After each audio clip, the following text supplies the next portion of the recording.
My favorite Bible character is King Solomon, probably because I'm a sorcerer and I work with some of the Goetic demons. But I really like the story of King Solomon because I just think it's one of the more entertaining stories in there, at least for me personally. I feel like I can relate to that character. Like, if I have to choose a biblical character that I would relate to the most in my own life, it would probably be King Solomon. Um, I think that what I would disagree with King Solomon, what I would disagree with more largely with like certain forms of ceremonial magic, is this idea that we should be like forcibly imposing our will over jinn and demons. So obviously, depending on someone's belief on demons and other things, they're going to be approaching demons differently, especially as people that are going to be working with demons like King Solomon in the Old Testament.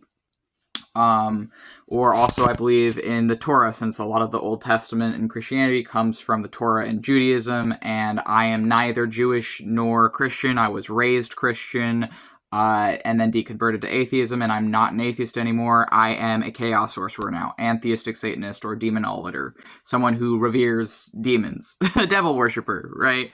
So, obviously how I'm going to be approaching these things is going to be different to how people who believe that demons are just evil or whatever are going to be approaching it.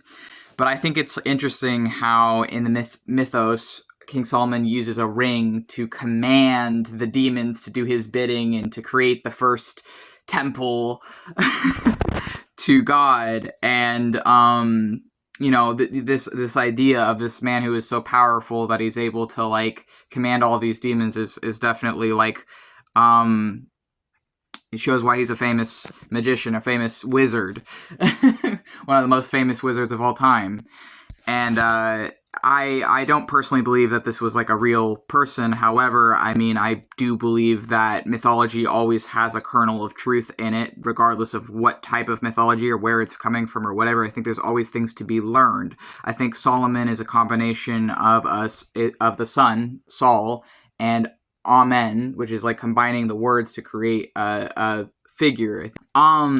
So, where I would disagree with King Solomon is that I would not ever treat demons or jinn as just things to be controlled, as essentially tools or objects. I don't do that as a witch.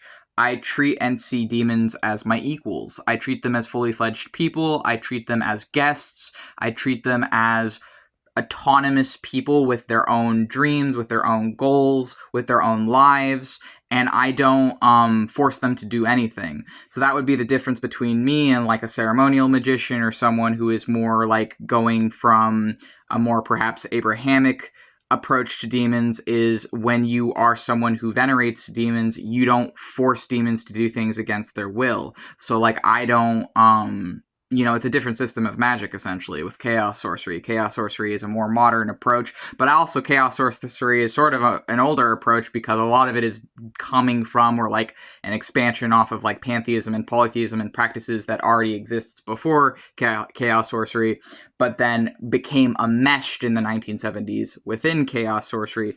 So yeah, I mean, essentially that's the difference between those of us who would be working with demons versus those of us who would be treating demons like slaves, like how King Solomon did, is those of us who respect demons would treat them as people, just a different sort of people from ourselves.